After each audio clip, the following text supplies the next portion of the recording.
민수기 11장 1절부터 3절까지 말씀입니다. 다 같이 한 목소리로 읽겠습니다.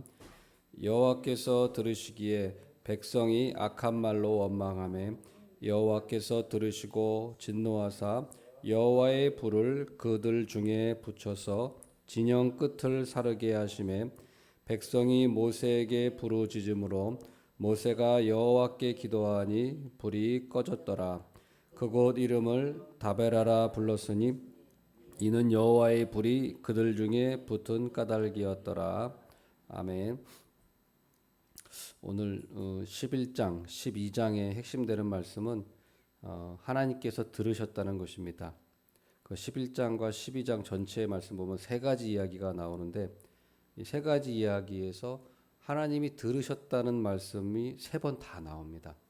그러니까 세 번의 에피소드가 있었는데 세 번 다 하나님이 들으셨다고 나오는 겁니다. 첫 번째 에피소드는 백성들이 하나님을 악한 말로 원망했습니다. 근데 구체적으로 무슨 말로 원망했는 나오지 않지만 하나님이 들으셨다고 나옵니다. 11장 1절이죠. 11장 1절에 여호와께서 들으시기에 백성이 악한 말로 원망하며 여호와께서 들으시고 들으셨다고 얘기 나오고 있어요. 그 다음에 두 번째는 백성들이 이제 만나가 이제 지겹고 고기가 먹고 싶다고 불평했을 때에도 하나님께서 들으셨다. 그 말을 들으셨다고 나오는데 11장 18절에 그 나옵니다. 11장 18절에 그 마지막 부분에 하반부에 좀 보면은 여호와께 들렸으므로 이런 말씀이 있어요. 여호와께 들렸으므로 11장 18절에 그 마지막 부분에 여호와께 들렸으므로 이 말씀이 있고 그 다음에 이제 세 번째 또 나오는 것은 이제 12장 그 1절에 나오는데 그 미리암과 그 아론이 모세를 비방했을 때 12장 2절이네요. 12장 2절에 마지막에 보면은 여호와께서 이 말씀을 들으셨더라 이렇게 나오고 있습니다. 여호와께서 들으셨더라. 그러니까 반복해서 하나님이 들으셨다는 것을 세 번이나 말씀하고 있어요. 우리가 여기서 교훈을 얻어야 되는 것은 우리 하나님께서는 들으시는 분이구나라는 걸 우리는 꼭 기억해야 됩니다. 그래서 우리는 말로 범하는 죄에 대해서는 좀 다소 가볍게 여기는 경향이 있습니다. 우리가 살인한 것도 아니고 뭐 도둑질한 것도 아니고 간음한 것도 아닌데 뭐 그리 대단한 것일까 우리는 생각하는 경향이 있습니다. 그러나 성경 말씀에 보면은 특별히 오늘 말씀에도 보면은 말로 짓는 죄가 아주 큰 죄라는 사실을 알 수 있어요. 하나님을 진노하게 하신다는 사실을 분명히 알 수 있습니다. 오늘 11장 12장 말씀에도 하나님이 진노하셨다는 말씀이 많이 나와요. 그래서 오늘 그 11장 12장에서 보면은 백성들이 어떤 행동으로 죄를 저지른 적은 없습니다. 어떤 행동으로 죄를 저지른 적이 없어요. 또 어떤 불법을 저질렀다거나 하나님이 말씀하신 뭐 율법이나 계명을 뭐 어겼다거나 그런 게 한 개도 없어요. 그런데도 불구하고 하나님은 매우 진노하셨다고 말씀하거든요. 왜 그렇습니까? 우리 하나님은 들으시는 분이기 때문이에요. 이제 속담에도 낱말은 새가 듣고 반말은 쥐가 듣는다는 우리 속담도 있습니다. 시편 94편 9절에도 귀를 지으시니가 듣지 아니하시랴 눈을 만드시니가 보지 아니하시랴. 우리는 하나님에 대해서 이렇게 들으신다, 보신다는 생각을 물론 하긴 합니다만은 잘 못할 때가 많아요. 우리 하나님을 인간적으로 생각해서 하나님이 안 보이니까 안 계시고 안 보이니까 듣지 않으시고 그냥 이렇게 생각할 때가 많습니다. 그러나 오늘 말씀에서 우리가 교훈을 받아야 될 것은 하나님께서는 하나님이 백성들이 하는 말을 분명히 듣고 계신다는 걸 분명히 가르쳐 줍니다. 그렇기 때문에 우리는 항상 우리가 말을 할 때 하나님이 듣고 계시는구나, 듣고 계시는 거라는 생각을 가지고 우리는 말을 해야 돼요. 근데 우리가 자꾸 잊어버릴 때가 많아요. 그렇다면은 백성들이 무슨 말을 했기에 하나님이 진노하셨을까요? 그것은 하나님을 원망하는 말이고 불평하는 말이었어요. 어떤 말이냐 구체적으로 애굽에 있을 때가 좋았다는 말이에요. 18절, 20절에 두 번 나오거든요. 18절에도 보면은 18절 그 중간 이하에 보면은 누가 우리에게 고기를 주어 먹게 하랴 하면서 애굽에 있을 때가 우리에게 좋았다. 애굽에 있을 때가 우리에게 좋았다. 이런 말을 합니다.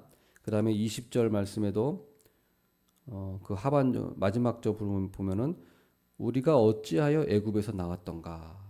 다 보면은 공통적으로 하나님을 원망하는데 애굽에 있을 때가 좋았다. 그런 얘기예요. 결국에는 애굽에 있을 때가 좋았다. 애굽에 있을 때가 좋았다. 애굽에 있을 때가 좋았다. 이 말은 반대로 얘기하면 지금 하나님과 함께하는 게 더 좋지 않다. 지금 하나님과 동행하는 게 더 싫다. 그런 말이죠. 이게 별게 아닌 거라고 생각할 수도 있습니다만은 이것은 당사자가 들을 때는 아주 악한 말이에요. 내 입장에서는 그냥 어떤 것을 표현했을지 모르나 듣는 사람의 입장에서는 아주 인격 모독적인 말입니다.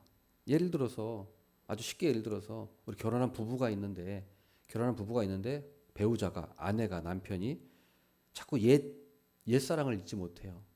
예를 들어서 뭐 남편이 있는데 자기 옛사랑을 잊지 못하고 자꾸 그 옛사랑 여인을 생각하고 또 아내가 옆에 있는데도 옛 여인을 말하면서 옛날 그때 그 여인 첫사랑 그때 참 좋았는데 그때 행복했는데 그때가 그립다. 그때로 돌아갈 수 있으면 돌아가고 싶다. 그때 그 사람은 비싼 옷도 사주고 비싼 선물도 사주고 뭐 이런 얘기를 자꾸 남편한테 하고 아내한테 하고 그러면 그런 얘기를 들은 배우자가 화가 나지 않는다면 그건 더 이상한 거죠. 자꾸 옛날 연애했을 때 첫사랑 얘기를 하면 지금 아내는 열심히 배우자를 위해서 남편은 모든 월급을 다 갖다 바치고 있고 아내는 열심히 남편을 위해서 모든 걸 헌신하고 있는데 배우자가 그런 말을 하면 화딱지가 안 나면 이상한 거죠. 이것은 어떻게 합니까? 그 배우자를 대놓고 무시하는 거잖아요. 멸시하는 거잖아요. 그 배우자가 나한테 해줬던 모든 그 사랑과 은혜 그런 것들을 다 버려버리는 거잖아요. 그러니까 이것을 하나님께 하고 있는 거예요. 하나님께 그런 불평을 하고 있는 거예요. 그러니까 하나님께서 뭐라고 말씀하시냐면 20절 말씀에 이는 너희가 너희 중에 계시는 여호와를 멸시했다라고 해요. 멸시. 그런 것은 하나님을 경멸하는 거예요. 무시하는 거예요. 이 원망과 불평의 근원이 무엇입니까? 하나님이 베푸신 은혜를 하찮게 여기는 것에 있습니다. 하나님이 베푸신 은혜 이거를 귀하게 여겨야 되는데 그냥 별게 아닌 것으로 여기는 거예요. 네, 이럴 때가 참 많습니다. 이럴 때가 많아요. 우리. 그래서 하나님 안 믿는 사람들 보니까 잘 먹고 잘 사는데 또 좋은 직장에서 높은 연봉에서 아니 비싼 집에 고급차 타고 다니던데 나는 하나님 열심히 믿고 기도도 하고 11조도 하고 헌금도 하는데 나는 왜 이 모양 이 꼴인가? 하나님 믿고 신앙생활 하는 게 별로 소용없는 것 같고 하나님 안 믿는 사람도 저렇게 떵떵거리면 잘 사는데 나는 이렇게 하나님께 헌신하고 예배드리고 기도하는데 왠지 나는 손해보는 것 같고 바보인 것 같고 이런 생각이 솔직히 들 때가 있어요. 그것은 우리 마음에 사실은 마음이 약해진 거예요. 믿음이 떨어진 거예요. 이건 하나님께 원망하고 불평하는 거예요. 그래서 이것은 우리가 곰곰이 생각하고 하나님이 베푸신 은혜를 자꾸 생각해야 되는데 하나님이 먹이시고 입히시고 모든 것을 공급하시는 하나님이라는 것을 자꾸 잊고 우리가 하나님을 멸시하는 것입니다. 말씀을 맺겠습니다. 하나님은 들으시는 분이에요. 들으시는 분이다. 우리가 짓는 죄에 대해서 경각심을 가지고 우리는 말을 조심하고 주의해야 돼요. 다른 사람에게만이 아니라 하나님 앞에서 말을 하는 것이다. 그래서 말을 삼가 주의하고 우리가 경계를 가지고 우리가 우리가 말을 해야 합니다. 그다음 두 번째로는 하나님이 주신 것에 만족해야 합니다. 지금 우리가 세상의 기준으로 보면 좀 부족한 것 같고 세상에 잘 나가는 사람하고 비교하면 초라한 것 같아요. 그러나 그것은 세상적인 시각이고 우리가 믿음을 가지고 본다면 우리는 하나님이 가장 좋은 것을 우리에게 넉넉하게 베푸셨다는 사실을 우리는 항상 잊지 말아야 돼요. 분명히 믿어야 됩니다. 그래서 하나님을 향한 원망과 불평은 하나님을 멸시하는 거예요. 사탄이 더 좋다는 거예요. 이 세상이 더 좋다는 거예요. 아니에요. 그렇게 생각하면 안 됩니다. 우리가 원망하고 불평한 거는 하나님을 비난하는 죄예요. 비난하는 죄. 예. 어떤 사람을 비난해도 그 들은 상대방이 얼마나 기분이 나쁩니까? 그런데 하나님을 비난한다면 그건 큰 죄예요. 그럼 우리 어떻게 됩니까? 그런 말 대신에 감사의 말, 또 믿음의 말, 또 하나님께 찬양을 드리는 말을 자꾸 해야 돼요. 의식적으로 자꾸 해야 돼요. 의식적으로 안 하면 우리는 부패한 마음을 갖고 있기 때문에 타락한 마음을 갖고 있기 때문에 자연스럽게 그렇게 누가 시키지 않아도 자연스럽게 그렇게 가요. 예, 그러니까 마음을 지키지 않고 자꾸 우리가 의식적으로 그렇게 하나님 말씀을 생각하지 않고 기도하지 않고 그러면 자연스럽게 떠내려가는 겁니다. 가만히 있으면 떠내려가요. 가만히 있으면 안 되고 그 의지적으로 우리 말씀을 기억하면서 오늘 말씀을 기억하면서 참 이렇게 타락하고 이런 말하는 게 참 쉬운 거구나. 조심하고 믿음을 가지고 또 오늘도 살아야지 하는 경각심을 가지고 오늘도 살아갔으면 좋겠습니다. 아멘. 기도하겠습니다.